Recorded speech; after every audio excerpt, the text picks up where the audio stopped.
So I'm just gonna talk for a second. Yep, it's all picking up. That's good. And you're hearing me okay? Yeah, you're all good here too. Looks like the levels are all good. Awesome. So this is the Future Is series, and in all the other ones, I've introduced people by accident, so I've learned. So the first question is, who are you? Well, I'm Gloria Guns. I'm the front woman for an Ottawa band called Scarybearsoundtrack. Okay, and what is Scarybearsoundtrack? Like, can you tell me a little bit about the band? Yeah, sure. So Scarybearsoundtrack is a band that I started not quite 10 years ago. 2010, so about 9 years ago. We're an Ottawa-based band now, and originally when we started up, I had this concept where I wanted to have an all-girl band, because at the time I hadn't seen, in my opinion, enough diversity on stage, and I wanted to see more folks that looked like me. We've evolved quite a bit since, I'll say, including in sound. Now we've got different members. Actually, our membership has changed over the years, and actually we've also changed in location, because for a while I was based in Nunavut as well for a couple of years. Yeah, and then I moved back to Ottawa again, and actually I was living in Namibia for a while. So I've basically continuously move away from Ottawa and then come back, and then each time I move away from Ottawa and say, well, okay, this is our goodbye show because we're leaving, and then I always come back. I feel like this is a thing that happens with Ottawa. Yeah. So now we're not, we don't have the same original lineup, but it's still promoting women of color.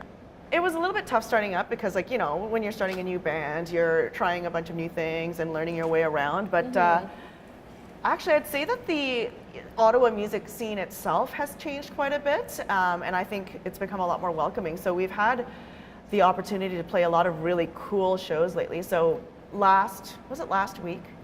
I'm sorry, it's starting to blur together now. But recently we played Megaphono at the Record Center, which was really fun because I love playing in alternative spaces like a record store. But we've also had the opportunity to play a number of other really interesting venues in the past. And so, you know, we played Blues Fest, not last year, but I think it's 2017.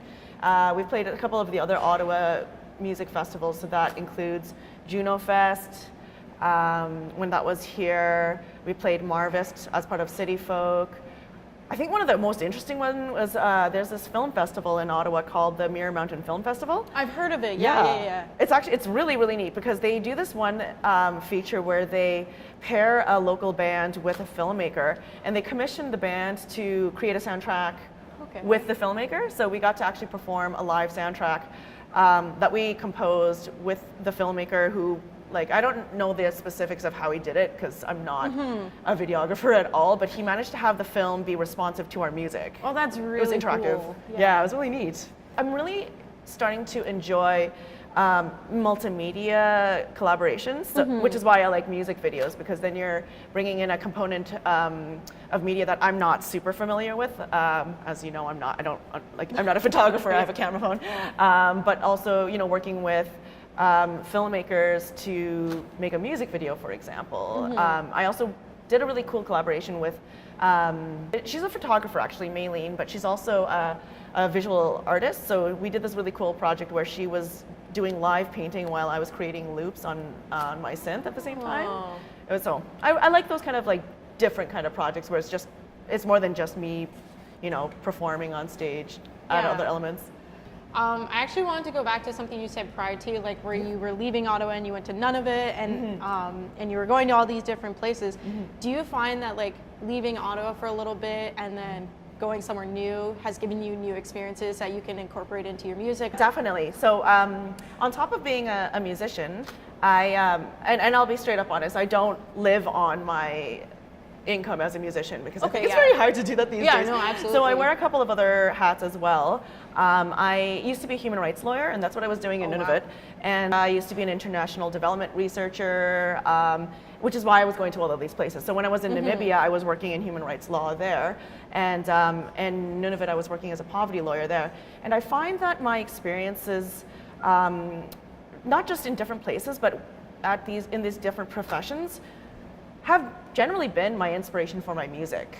So it's not about traveling to wild and exotic places so much as having different experiences and seeing how the different kinds of lifestyles and cultures that there are, for sure. But I don't know. I think that it gives you different perspectives, and I really appreciate that about my music, especially the human rights aspects of things. So I like to write a lot about social justice stuff, and I would say pretty much everything but love songs. Not that I have a problem with love, but I just like to write about different things, and I find that my experiences, especially working in human rights, really feed the inspiration for my song materials. I'm not sure, it's not always obvious necessarily, but I mean, I wrote 2 entire albums about living in the Arctic because I just find the Arctic to be such an inspiring place for many different reasons, you know, so. Yeah, no, that's really cool. I almost forget that like outside of the creative community, people have like other lives almost, because you never really get a chance or an opportunity to talk to people within those spaces about like, okay, so like we all know that it's kind of not feasible that everyone here is making music, so what do you like to do beyond that? Like, do you have like another career or something? Like, is this your side hustle, or is this your true hustle? Like, you know. And it's interesting that you say that because, well, first of all, I would say as a millennial, like, I don't know if any millennial just has one thing. They're always doing various different side hustles anyway, so I think that's pretty typical of people of our generation. I'm just making assumptions that you're probably a millennial as well, maybe. But it draws, it brings up maybe not a popular opinion I have, I'm not quite sure, but you know, I totally respect musicians that are able to make a living off of their art full time. It's not easy to do, and I really respect it. But I also am of the opinion that not every artist should necessarily do that, because like I said, I think that the different perspectives that people can bring, and that is from like, you know, different backgrounds obviously, but also the different things that they do with their day can really add a lot to the kind of art that's being produced, you know. So I'll say with my band, the one thing that we have in common with all of my bandmates is that we all have other careers outside of just music. You know, some of us, my bassist is a dental assistant where she assists with like dental surgeries, and my drummer is a teacher that works with special needs kids as a teacher, and my keyboardist is works for the government as a policy analyst and also runs Girls Rock Ottawa. So all of these things I think make us like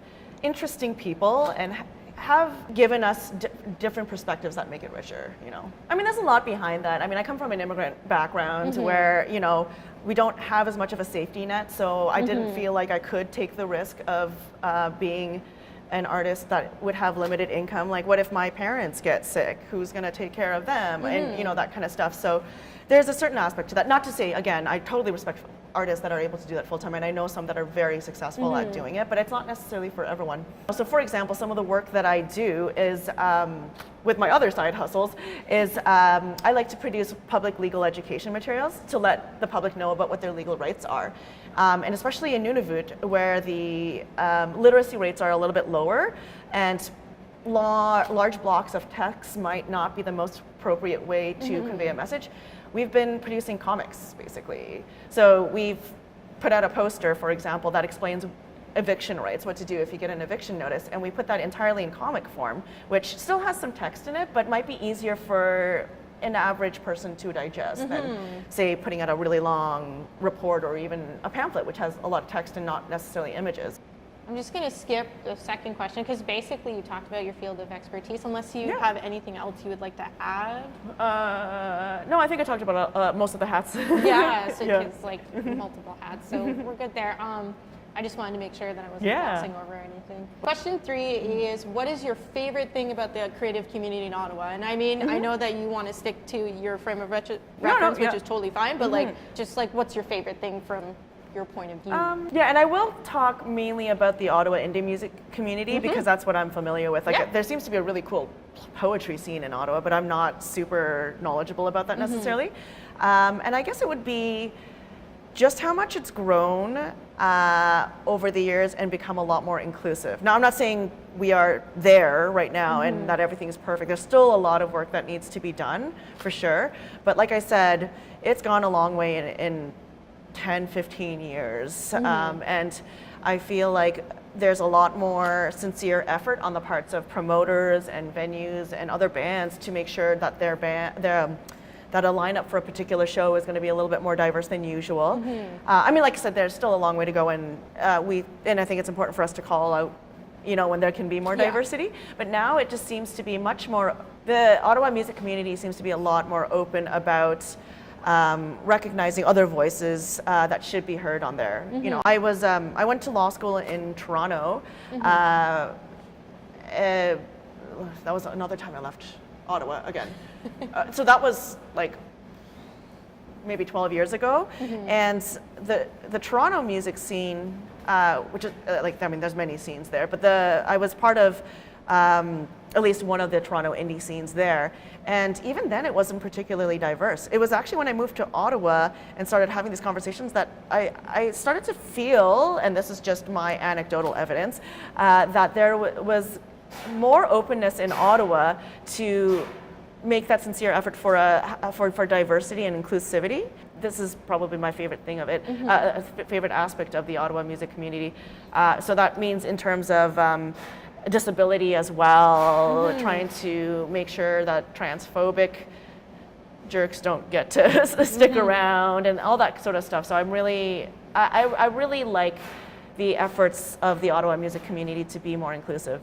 There have been times when I've had East Asian women come up to me and say, I thought it was really cool to look up on stage and see Asian women on stage. So I like to think that I've played a small part in at least opening people's eyes to the fact that you can have this Korean girl, be all rock star-ish, So the next question I have is, do you have a significant moment from working within the community in Ottawa? So obviously the indie community in Ottawa would kind of be the frame of reference. There's a lot of a significant moment, you said?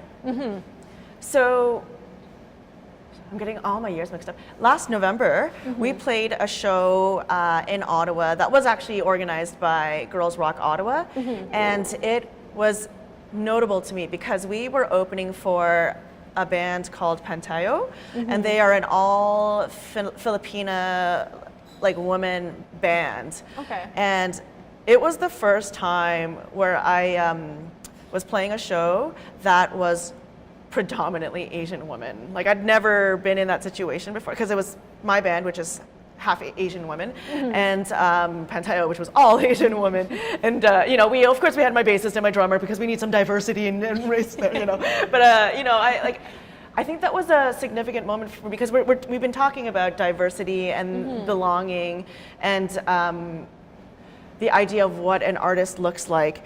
And that was a moment where I was like, this is the first time where I'm not a minority on stage, and it was significant. Like I said, we've been talking all this time about how things have come a long way, and that was a particular marker that I noted. But how did that make you feel as a musician?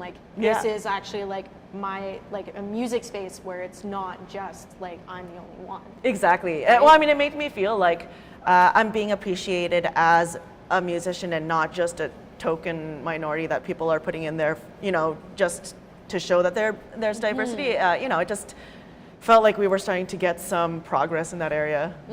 Yeah, absolutely. So the next question I have for you is, do you have any advice for people just coming into the community? Any tips or anything in your experience that you would like? That's a tough one. It's so I guess I would be directing this advice at new musicians or people, or maybe they've been musicians for a while, but they want to. I'm not going to say go big because I'm not necessarily Arcade Fire or anything like that. But yeah, so to let's say emerging musicians, especially I would say women musicians and musicians of color, I would say don't be afraid to take up space. I mean, obviously be mindful of the situation that you're in, but I think there's a tendency to be intimidated really easily, and it's really hard to tell young people not to be intimidated because yes, I get that you're intimidated, and I would say don't put up with that. It's tough because I don't like just saying assert yourself because sometimes it's not an option or that's not what people's comfort level is. But I have found that when I show that I actually know what I'm talking about and that I've been doing this for a while, and yeah, like I said, that I know what I'm talking about, then people stop trying to push me around and talk down to me, you know. Not underestimate yourself, but have confidence in your abilities, you know. If you're playing a show, you're being booked because you are a musician. Don't, it's really hard to tell people not to have imposter syndrome, because I totally get where that's coming from. But, you know, respect yourself as an artist. You are an artist regardless of, you know, whether you're as big as, I don't know why I keep bringing up Arcade Fire. They're just really big, you know, or doing it full time or making tons of money. You know, you are an artist. Oh, and the other one, actually, so I think I would say listen to your gut feelings, and if something's making you feel uncomfortable, don't just sit on that. Like you should bring that up, and so communicate openly about what your needs are right up front. So when I play shows now, I tell the venue, this is what I need. If you can't do it, let me know. I don't make assumptions or expectations. I say straight up to promoters and venues, we don't put up with sexism. We don't put up with racism. These are our technical needs. We need this. And I often demand that I bring my own sound technician in. So be open about your needs, and don't be afraid that you're just going to be too demanding. Because if they're going to think you're bitchy, they're going to think you're bitchy either way, right? Music is a profession for me, and I want to take a professional approach to that. So if I wouldn't put up with this at my office job, then I'm not going to put up with this as a musician. You know, like obviously, I'm not being very specific here, but if a sound tech is being rude to me, I'm not going to put up with it. You know, I'll speak up. You know, 100%. So we've reached like the second to last question, which is what the series is all about. So in your words, Gloria, what does the future of the Ottawa arts creative community look like? So I guess the one thing I'll say about the broader creative community is I would love to see a future where there is more multimedia, interdisciplinary collaboration. I'm not saying that there isn't any, but I just love it. I myself am just starting to get into that. So, you know, whatever we can do to have more poets working with visual artists, with, you know, electronic musicians that are also doing that have dancers. You know, I just love all of that stuff. So I would love to see more interesting, not just that, but more interesting funded opportunities for that. So this is why I like Mirror Mountain Film Festival. They actually have put aside this, you know, opportunity that is paid for musicians to work with filmmakers. So I'd like to see more of that. With respect to the music community specifically, the music industry is changing, and we have to, we're really rethinking how to make money as not just as a musician, but also like as music venues and things like that. And I'd like to find a model that is going to work so that the people who are working get paid, but also allows it to be more inclusive. So right now, a lot of times the way that people make money through live shows is through alcohol sales. You know, and that works, you know. So, you know, you have a band that plays at a venue, often a bar, and the band makes money from the money that is paid at the door, so what the ticket sales that people pay to get in, and the venue makes money through alcohol sales. I'm not saying that that shouldn't happen, but that excludes a number of people, like, for example, people who don't drink for religious reasons, or people who don't drink because they're recovering alcoholics.